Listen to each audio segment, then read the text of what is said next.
So this is perfume politics full on in election-bound Uttar Pradesh. The income tax raids now at another perfume company owner, manufacturer and trader, and that comes after Piyush Jain. Remember, searches were first at Piyush Jain, now at Pushparaj Jain's home in Kannauj. According to our sources, the primary allegation against Pushparaj Jain is tax evasion as per the agencies. Now, Pushparaj Jain is locally and popularly known as Pumpy.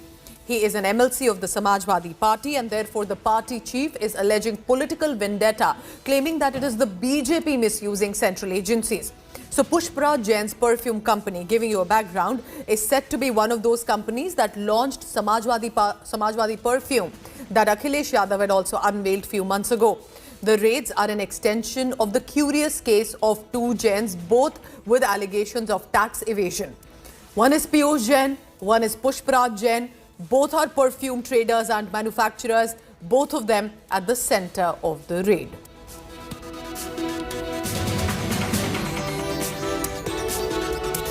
उनके राज में तो ठेले भर भर कर cash के नोटों की गड्डियां मिल रही है, गड्डियां मिल रही है। इस समाजवादी इत्र की दुर्गंध पूरे यूपी में फैल चुकी। आज जब रेडें डल रही है, उनके पेट में उबाल हो रहा है, उबाल हो रहा है। मोदी जी ने रेड डालनी चाहिए, नहीं डालनी चाहिए? भाई अखिलेश साहब को क्या तकलीफ, क्या तकलीफ? और पहले दिन से कह रहे हैं, जिस जगह पहले छापा मारा इन्होंने, उससे समाजवादी पार्टी का कोई रिश्ता नहीं है। ढूंढने गए थे समाजवादी इत्र बनाने वाले पुष्पराज जैन को, ढूंढ निकाला उन्होंने अपने ही सहयोगी साथी समर्थक पीयूष जैन को, और अब अपनी खीज मिटाने के लिए जो उनसे गलती हुई, उस गलती को समेटने के लिए अब छापा मारा है पुष्पराज जैन, जिन्होंने समाजवादी इत्र बनाया है। उत्तर प्रदेश के अंदर में जिस तरह से समाजवादी की रैली में जन सैलाब उमड़ रहा है, जिस तरह से जन समर्थन मिल रहा है, पूरे उत्तर प्रदेश की जनता, हर वर्ग की, हर धर्म की जनता रोड पे आ गई है उस समाजवादी के समर्थन में। वो यहां बदलाव चाहती है। भारतीय जनता पार्टी ये भीड़ देख के घबरा गई है, परेशान हो गई है, बदमाश हो गई है। जनता ने भारतीय जनता पार्टी का साथ छोड़ दिया है, तो अब भारतीय जनता पार्टी दूसरे हथकंडे अपनाना चाहती है। अब वो सरकारी मशीनरी का दुरुपयोग कर रही है, लेकिन उससे कोई फायदा नहीं होगा। उत्तर प्रदेश की जनता ने भारतीय जनता पार्टी के विदाई का मन बना लिया है। भारतीय जनता पार्टी नहीं बौखलाई है। ईडी, इनकम टैक्स, इनका काम करने का सिस्टम अलग है। इसका कोई हस्तक्षेप सरकार का रोजमर्रा का नहीं होता। कहीं एक जगह छापा मारने का निर्णय अगर होता तो उसे 4-6 महीने पहले से उसकी एक्सरसाइज होती है। आतंकवादियों को संरक्षण देने वाली समाजवादी पार्टी अब आर्थिक अपराधियों को भी संरक्षण देने पर आमादा हो गई है। ये देश के लिए चिंता का विषय है। And all these raids are taking place in these narrow lanes of Kannauj in Uttar Pradesh. That is where my colleague Samar Srivastav tried to find out here in Kannauj the case of two Jains, Piyush Jain, Pushparaj Jain, and the income tax raids. Take a look. जिला कन्नौज, इत्र और income tax के छापे। जो मेरे पीछे आप घर देख रहे हैं, ये घर है पीयूष जैन का। यहीं चली थी 5 दिन लगभग रेड, जीएसटी की रेड थी। 5 दिन चली, करोड़ों में रुपए निकले। और हम आपको ये बताएंगे आज कि इस घर से महज कुछ कदमों की दूरी पर है पंपी जैन का घर, जहां आज इनकम टैक्स डिपार्टमेंट की रेड चल रही है। इस वक्त हो रहा है 12:05। हम आपको समय के जरिए बताएंगे कि कितना नजदीक ये घर है और कैसे ये पूरी रेड कन्नौज की पतली गलियों में एक घर से दूसरे घर की ओर हो रही है। ये आप दुकानें देखिए, यहीं से पीयूष जैन सामान लेते थे, पंपी जैन सामान लेते हैं, और ये रास्ता जाता है पंपी जैन की तरफ। 12:05 पे हमने शुरू किया पीयूष जैन की तरफ से सफर अपना, और हम और आगे चलेंगे और बताएंगे आपको कि पूरा मसला क्या है, किस तरह से राजनीतिक मोड़ इस पूरी रेड ने ले लिया है। चाहे वो जीएसटी की रेड हो, चाहे वो इनकम टैक्स डिपार्टमेंट की रेड रही हो। और आपको दिखाना चाह रहे हैं, लोग यहाँ पर चर्चाएं कर रहे हैं, दुकानें लगी हैं, फोन पर बातचीत हो रही है, पर चर्चा का विषय केवल एक पंपी जैन। अब हम आ पहुंचे हैं पंपी जैन की गली में। आखिरकार पीयूष जैन कैसे से चलते हुए, और पंपी जैन के यहाँ के विजुअल्स मैं आपको दिखाऊं, और समय अगर मैं आपको बताऊं, मुझे महज 2 मिनट लगे हैं। 2 मिनट लगे हैं यहाँ पंपी जैन के आवास पर पहुंचने में। और ये पूरा आवास, यहाँ पुलिस वाले बैठे हैं और यहीं पर इनकम टैक्स डिपार्टमेंट की रेड चल रही है। तो आप अंदाज़ा लगा सकते हैं कि महज 2 मिनट की दूरी पर, कुछ मकानों की दूरी पर और 2 गलियों की दूरी पर इन दोनों का मकान, चीज़ एक छापा, वहाँ पर DGGI का, यहाँ पर इनकम टैक्स का। उनके लिंक्स क्लियर नहीं है, पर ये समाजवादी पार्टी के MLC, अब देखना ये कि ये लिंक्स इन पूरी रेट्स को किस ओर ले जाते हैं। कैमरामैन नीरज के साथ समर्थ श्रीवास्तव, आज तक। Right, so both Jains also living very close to each other, and my colleague Rahul Srivastav had spoken exclusively to the Samajwadi Party leader Pushparaj Jain, whose house now today got raided by the Income Tax Department on allegations of tax evasion. Take a look.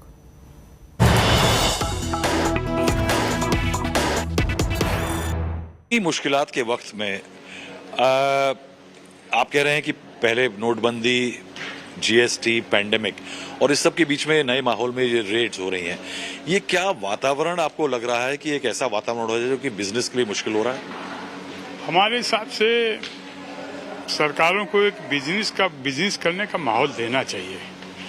लोगों को मजा आए, business करने का माहौल ठीक नहीं है। ये सरकारों की जिम्मेदारी होती कि व्यापारियों के बीच में ऐसा माहौल पैदा करें, लोग उत्साह के साथ व्यापार करें, मेहनत करें। जब वो व्यापारी आगे बढ़ेगा तो निश्चित है प्रदेश आगे बढ़ेगा, प्रदेश आगे बढ़ेगा, देश आगे बढ़ेगा। हमारा देश बहुत महान है। थोड़ा सा ध्यान इस पे दे दें, व्यापारियों को सहूलियतें कुछ मिल जाएं, टैक्सेशन में सहूलियत मिल जाए, उनके रॉ मटेरियल में सहूलियत मिल जाए, सरकार का थोड़ा आशीर्वाद इस वर्ग में हो जाए, तो हम समझते कि मुश्किल नहीं काम आगे बढ़ना है। आपने जिक्र ये भी किया था कि जिस तरह का टैक्सेशन ज्यादा है वो इसकी डिमांड कम कर रहा है। वो भी डिमांड कम कर रहा। दूसरी बात, जैसे हम उदाहरण के तौर पर कन्नौज है, कन्नौज में हर वर्ग के लोग हैं। अगर सरकार टेक्निकल लोगों को या टेक्नोलॉजी कन्नौज में मुहैया करा दे या कुछ ऐसा ट्रेनिंग प्रोग्राम बना दे जिससे कि यहाँ के लोग जो US और यूरोप में जो टेक्नोलॉजी वो अगर अडॉप्ट कर लें, तो हम समझते हैं कि बिजनेस बहुत आगे चला जाएगा। All right, staying with Uttar Pradesh but a different location. This is now the temple town of Ayodhya, where Union Home Minister Amit Shah is visiting the Ram Janmabhoomi site.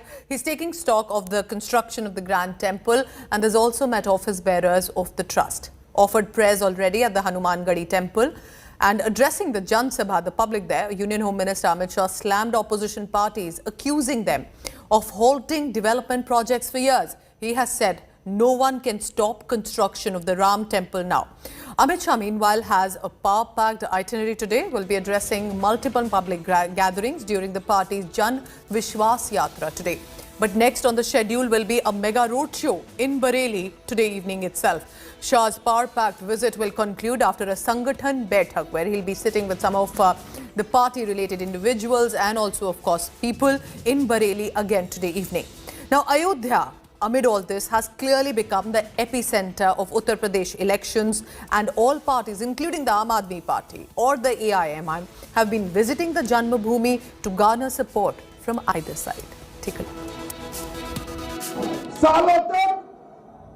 सालों तक प्रभु श्री राम लल्ला के जन्म स्थान के लिए संघर्ष किया है। इसको रोकने के लिए ये सपा, बसपा, कांग्रेस जब भी शासन में रहे ढेर सारे कृत्य किए।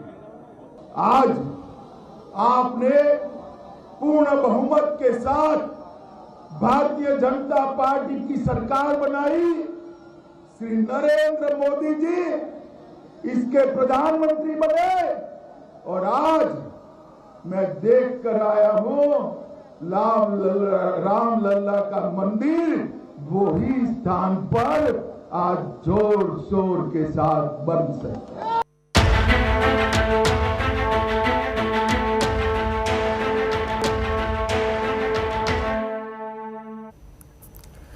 Politics has erupted and escalated over the arrest of religious seer Kalicharan Maharaj. Bharatiya Janata Party's IT cell head Amit Malviya took to Twitter attacking the NCP, claiming Raipur hate meeting was organized by the state president of the NCP Chhattisgarh, Neelkant Tripathi. So this has taken an NCP BJP turn also. Malviya also lashed out at the opposition, claiming that the BJP and the Hindu organizations are being maligned by the NCP when they organized this event. The opposition, of course, expectedly upping the ante against the government, both of the BJP at the state and the centre. Rajasthan Chief Minister and a senior leader of Congress, Ashok Gehlot, has said Prime Minister Modi must condemn the hate speech openly, and that the speech that was made by Kalicharan.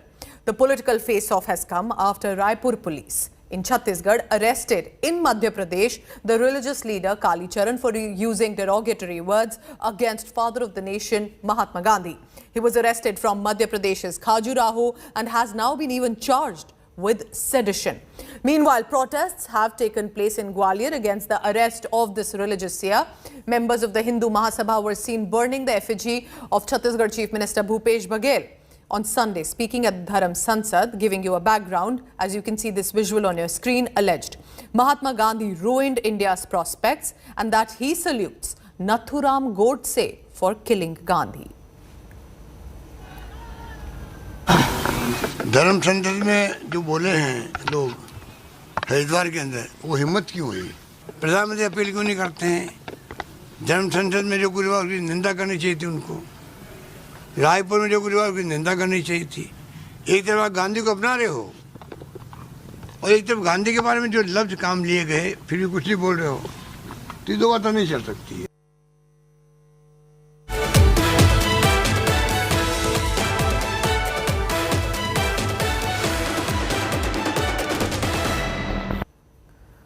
Days after Prime Minister Modi's mega booster announcement, the National Technical Advisory Group on Immunization will meet next week to lay out a detailed roadmap for the rollout of booster. The NTAGI will finalize which precautionary dose will be available for healthcare and frontline workers and for those above 60 with comorbidity. The NTAGI meeting will provide clarity on whether the third dose will be the same vaccine or a different one. NTAGI is awaiting data on mixing two vaccines from two trials that are underway in India. The meet is amid a massive rise in Omicron in India, and in a Christmas gift, remember, a few days ago, Prime Minister Modi had announced that the booster rollout is on target for healthcare and frontline workers and also for those above 60 years of age and comorbidity. Let's bring you news from Jammu and Kashmir. It appears there's a big victory for the security forces. 3 terrorists have been neutralized in the Pantha Chowk area, which is the outskirts of Srinagar in the Kashmir Valley. 3 policemen and a CRPF trooper also have received injuries in the gunfight. According to the security forces, incriminating material, including arms and ammunition, have been recovered. The Jammu Kashmir police has said that the slain terrorists were affiliated with terror outfit Jaish-e-Mohammed and involved in the attack on a police bus in Srinagar this month. One of them has been identified as Suhail Ahmed Rathir, has been missing since November this year.